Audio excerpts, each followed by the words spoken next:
What is going on, ladies and gentlemen of the tribe? We have just had a brand new community check-in, and I think you're going to want to look at it.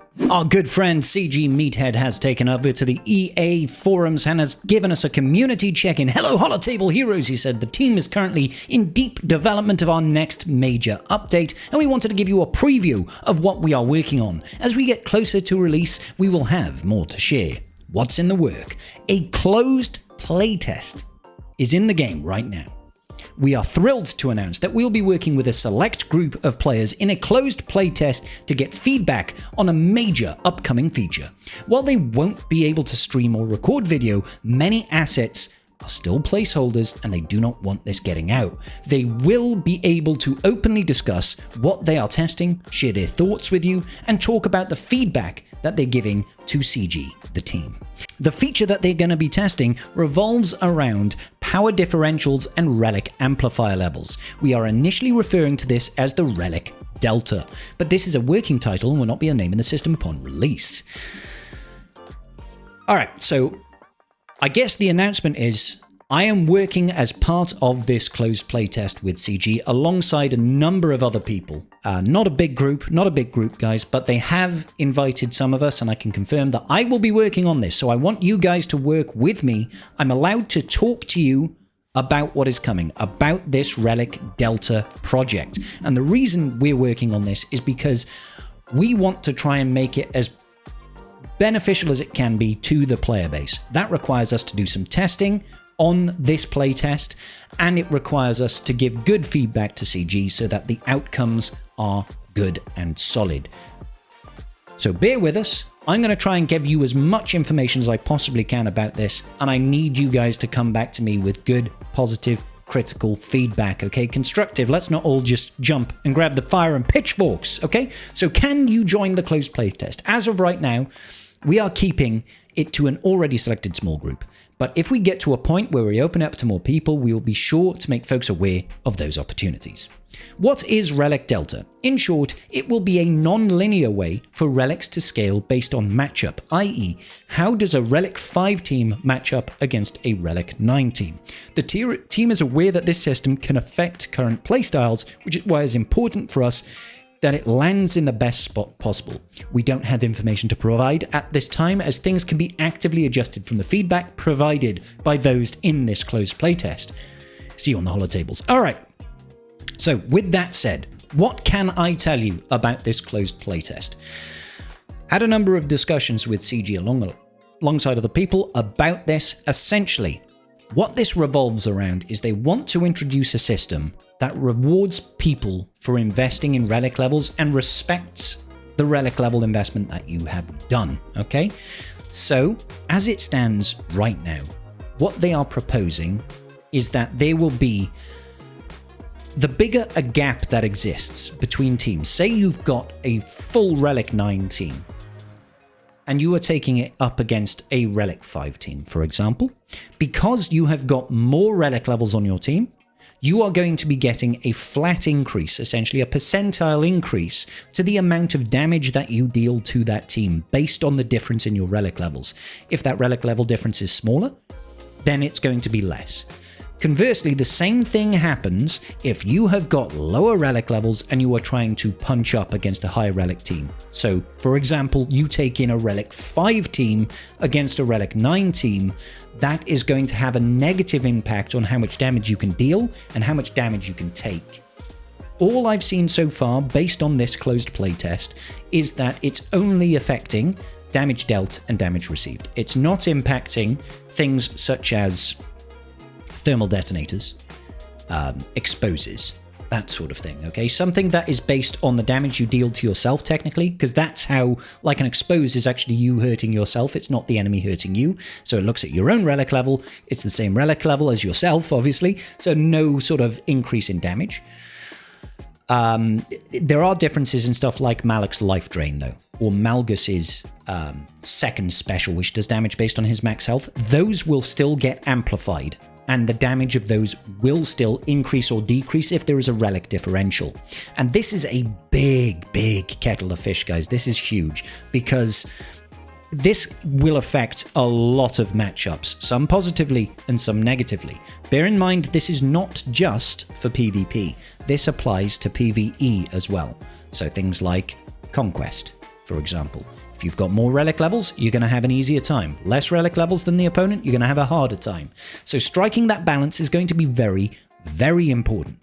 It's also going to affect things like territory battles.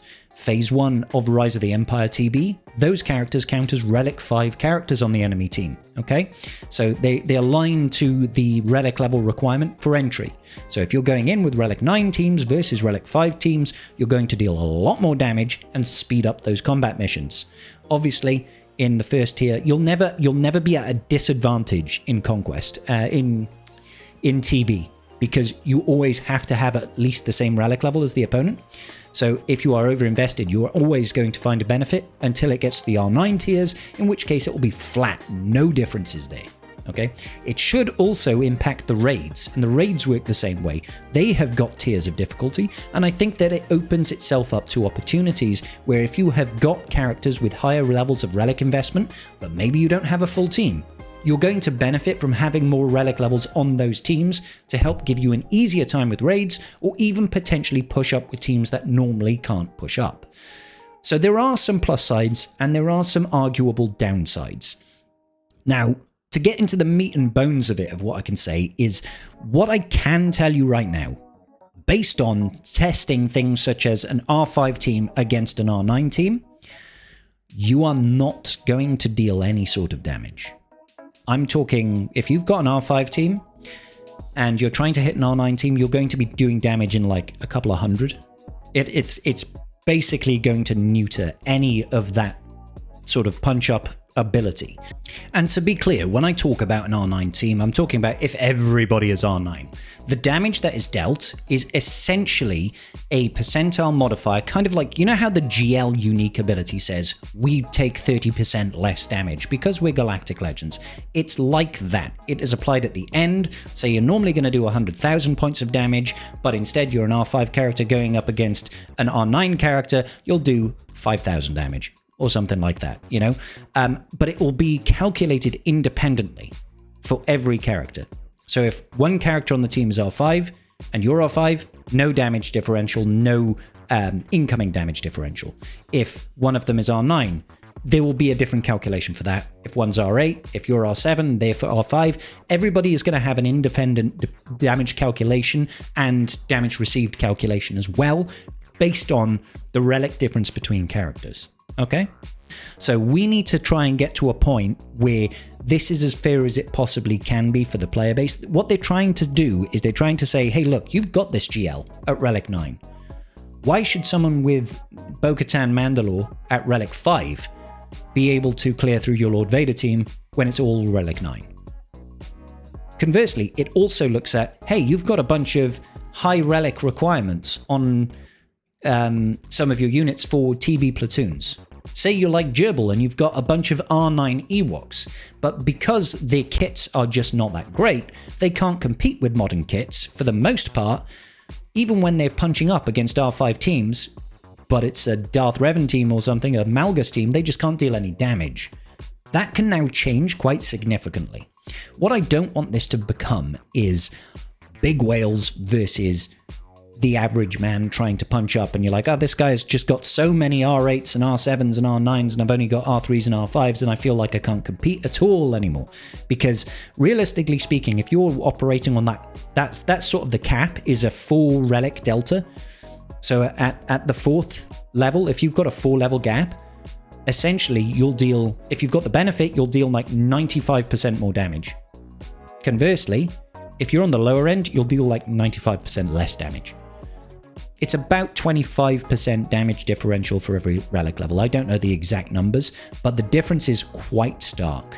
It is quite stark how much difference you can deal in damage and received based on that differential, okay? So there are definitely two sides to this coin. And I know that there's going to be a lot of community sentiment that do not want to see this go live, okay? I know that. However, I think we need to try and find the middle ground here. We can't just black out say, no, It's not going to happen because that's not discussion, and they're not going to go for that. They're trying to ensure that when we have invested in relic levels, that it is to our benefit, not to our detriment. Okay, so I guess what I can say is I'm going to be testing this over the next week or so to try and get as much data as I possibly can, and I'm going to be providing that feedback to CG directly with my thoughts. Okay, but I need you guys at home to also give me your thoughts, because the only way that we can make this land well with the community and be to the betterment of everybody that plays this game is if I get your real candid feedback. Okay, and it has to be something candid. Okay, please don't come at me with this is trash. I need actual constructive feedback for this to help make this the best I can be. And take a look around your other community content creators. There will be other people that you know from the community sphere that is also doing this. Okay, also doing this, and they're going to want your feedback too. If we work together on this, we can hopefully provide a better future for Galaxy of Heroes, and it opens the door to future opportunities for more communication between what we can do and how we can help shape this game into something perfect to make it a better future and a better game and a long-standing game that everybody gets to enjoy. Okay? In the future, maybe things will be a bit different, and maybe we'll be able to show you some stuff that's coming early so that you can get a sneak peek and get a little bit excited about the future of Galaxy of Heroes. So I don't want to ramble on too much. I feel like I've already said a little bit too much. But please, come at me. Send me messages on my Discord. There's links down below. Give me your feedback. I would love to hear it. And to be clear, I'm allowed to give you any information that I find in this game. I can talk about what numbers I'm seeing. I can talk about if I find issues with, say, a dot-heavy team is not really getting that benefit, isn't really feeling the same sort of benefit. I can tell you about this. I'm allowed to tell you, I just can't show you. I can't show you any footage because that's under lock and key. But I can tell you the experiences that I am finding from this. I can tell you what I've told CG. So I need you guys, it's like, help me out. Help me out. I'll see you all in the very next video. Peace out, and may the Force be with you.